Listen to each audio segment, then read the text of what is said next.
اسرائیل کی جانب سے جو سرحدی علاقے ہیں وہاں پر حزب اللہ کے حملوں کے خوف سے اپنے جو منصوبے ہیں مختلف زیر زمین منصوبے ان کو بھی خود سے ختم کیا جا رہا ہے. تو یہ اب اندازہ لگائیں کہ اسرائیل جو ہے وہ کس طریقے سے خوف کا شکار ہے کہ ایک تو ابھی ان کا اتنا بڑا اربوں ڈالر کا جو منصوبہ تھا اس کو حزب اللہ کی جانب سے تباہ کیا گیا، جبکہ کچھ منصوبے جو ہیں وہ اس خوف سے کہ کہیں حزب اللہ آ کر اس کو ان کے اوپر اپروچ نہ کر جائے وہ اس کو بھی ختم کر رہے ہیں. ساتھ میں نہاریہ کے اوپر گزشتہ رات میں ایک بہت بڑی کارروائی کی گئی تھی حزب اللہ کی جانب سے، جس میں نہاریہ کے اندر جو ان کا بجلی کا جو نظام تھا وہ تباہ ہو گیا اور سارا نہاریہ جو ہے وہ اندھیرے میں ڈوبا ہوا ہے، اور آج بھی وہاں پر بجلی کو بحال کرنے کی تمام تر کوششیں کی جا رہی ہیں، جس کے باوجود ابھی تک مختلف علاقوں میں بجلی بحال نہیں ہو سکی ہے. یہ ڈیولپمنٹس وہاں سے سامنے آ رہی ہے. اس کے ساتھ ہی اسرائیل کی جانب سے بھی لبنان اور فلسطین کے اوپر حملوں کا سلسلہ اسی طریقے سے جاری ہے. گزشتہ 24 گھنٹوں کے دوران اسرائیل کی جانب سے جو مختلف کارروائیاں کی گئی ہیں اس میں خاص طور پر لبنان، فلسطین اور شام کے علاقوں میں جو حملے ہوئے ہیں اس میں تقریباً 60 سے زائد عام شہری جو ہیں وہ شہید ہو چکے ہیں. اسپیشلی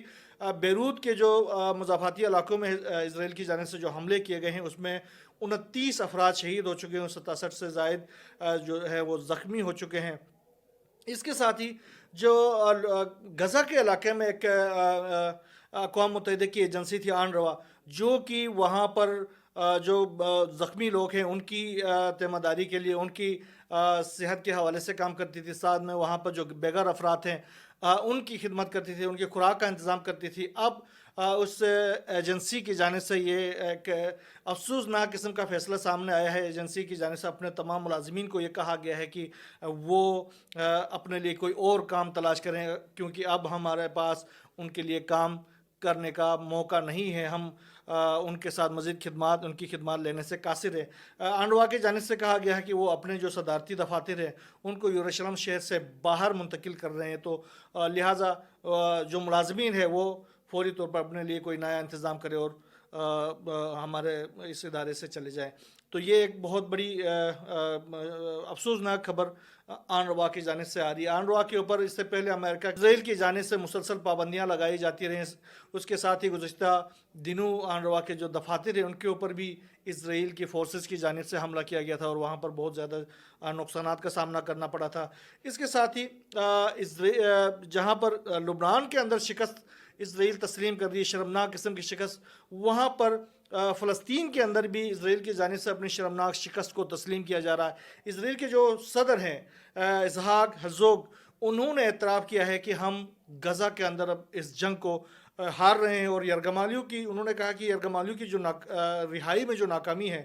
وہ جو ہے وہ ہر دن ہمارے لیے ایک شکست کا دن ثابت ہو رہا ہے، کیونکہ جب ہم ان یرغمالیوں کو رہا کرانے میں ناکام ہوتے ہیں تو وہ دن ہمارے لیے شکست کا دن ہے. تو جب سے یہ یرغمالی ہوئے ہیں، ہمارے جو افراد جو ہیں وہ حماس کے قید میں ہیں، تب سے ہم مسلسل شکست کا سامنا کرنا پڑ رہے ہیں، کیونکہ ہم نے ایک بھی یرغمالی کو رہا کرانے میں ہم قاصر رہے ہیں،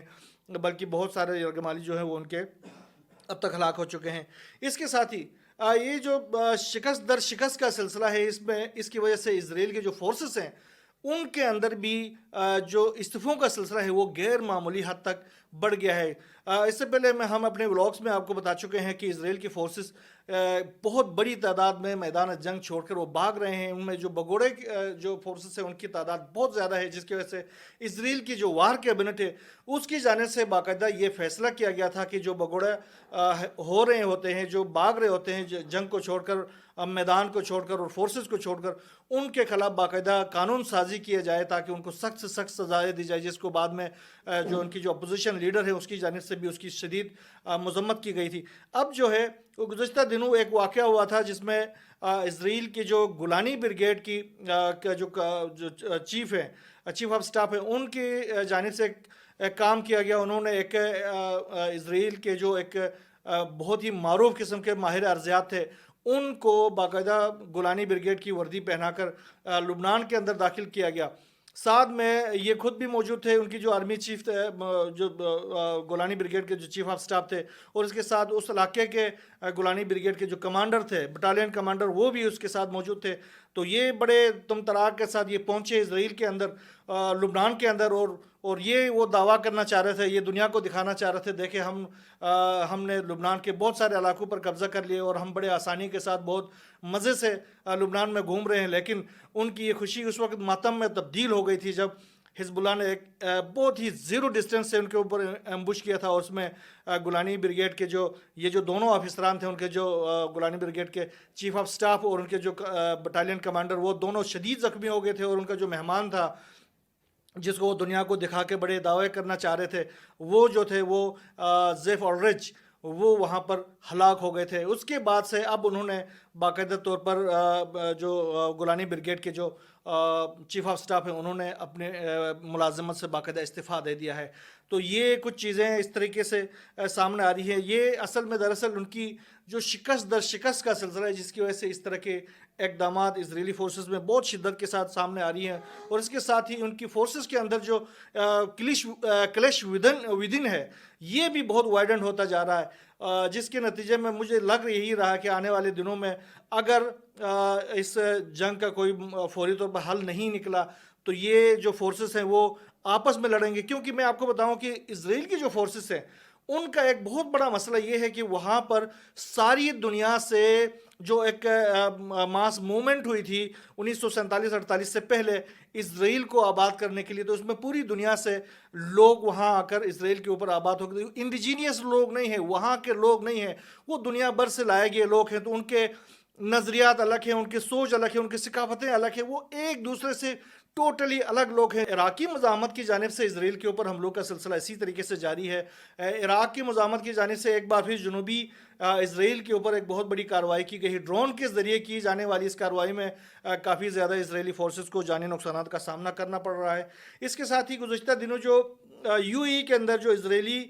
ربی جو ہیں، وہ یہودی ربی جو ہلاک کیے گئے تھے، اس کے حوالے سے کچھ اپڈیٹ سامنے آئی ہیں. اس کے حوالے سے اسرائیل کی جانب سے ایران کے اوپر الزامات لگائے جا رہے تھے، لیکن ہم نے اپنے کل کے ولاگ میں آپ لوگوں کو بتایا تھا کہ یہ ایران کی کارروائی نہیں ہے، بلکہ ازبک کچھ شہری تھے جنہوں نے یہ کارروائی انجام دی تھی. آج یو اے کی گورنمنٹ ہے، انہوں نے بھی 3 افراد کی شناخت کو انہوں نے واضح کر دیا، جن میں ایک جو ربی تھا زوی گوکن، ان کے قتل کے شبے میں جو 3 افراد کو انہوں نے ان کی جو شناخت ظاہر کی ہے، ان میں سے تینوں ازبک شہری نکلے ہیں، اور ایک ہے ان میں سے ایک جو ہے وہ 28 سالہ اولمپی تروہریچ ہے، دوسرا جو ہے محمود جان عبد الرحیم ہے، اور تیسرا 33 سالہ عزیز بیگ کاملوچ ہے. یہ 3 جو افراد تھے ان کو باقاعدہ اسرائیل کے یو اے ای کی فورسز کی جانب سے کہا گیا ہے کہ ان کو گرفتار کیا گیا ہے. اس کے ساتھ ہی روس اور یوکرین کی جنگ کے حوالے سے ناظرین ہم آپ کو اپڈیٹ کرتے چلیں کہ روس اور یوکرین کی جنگ کے حوالے سے ابھی یہ ڈیولپمنٹ سامنے آ رہی تھی کہ برطانیہ اور فرانس کی جانب سے اپنے فورسز جو ہیں وہ رشیا کے خلاف لڑنے کے لیے باقاعدہ یوکرین بھیجے جانے کا فیصلہ کیا گیا ہے. لیکن اب برطانوی وزیر خارجہ کی جانب سے یہ بیان سامنے آیا ہے کہ ہم اپنے فورسز کو یوکرین میں لڑنے کے لیے نہیں بھیج رہے. تو یہ ایک اچھی ڈیولپمنٹ ہے. اگر یہ فورسز اسی طریقے سے جو اپنے اس طریقے سے بیچتے رہیں گے تو یہ تو دنیا تیسری جنگ عظیم میں انوالو ہو جائے گی. اگر دنیا کی قیادت تھوڑی سی وائز ہو جائے، تھوڑی سی عقل مندی کا مظاہرہ کرے، تو اس جنگ کو روکا جا سکتا ہے. بہرحال اگر برطانیہ نے یہ فیصلہ کیا ہے کہ وہ اپنے فورسز کو یوکرین میں نہیں بھیجیں گے تو یہ بہت اچھا اقدام ہے. اس کے ساتھ ہی ایران اور اسرائیل کی جو جنگ ہے اس کے حوالے سے بھی بہت اہم قسم کی تیاریاں جاری ہیں دونوں طرف سے. ایران کے حوالے سے گزشتہ ہم نے اپنے ولاگ میں کہا تھا کہ جو بلومبرگ کی جانب سے یہ دعویٰ کیا جا رہا ہے کہ ایران جو ہے اسرائیل کے اوپر عنقریب حملہ کرنے والا ہے، اور ہم بالکل زیرو آور پہ کھڑے ہیں، اور کسی بھی وقت ایران کی جانب سے اسرائیل کے اوپر کارروائی کی جانے والی ہے. آج جو ایران کے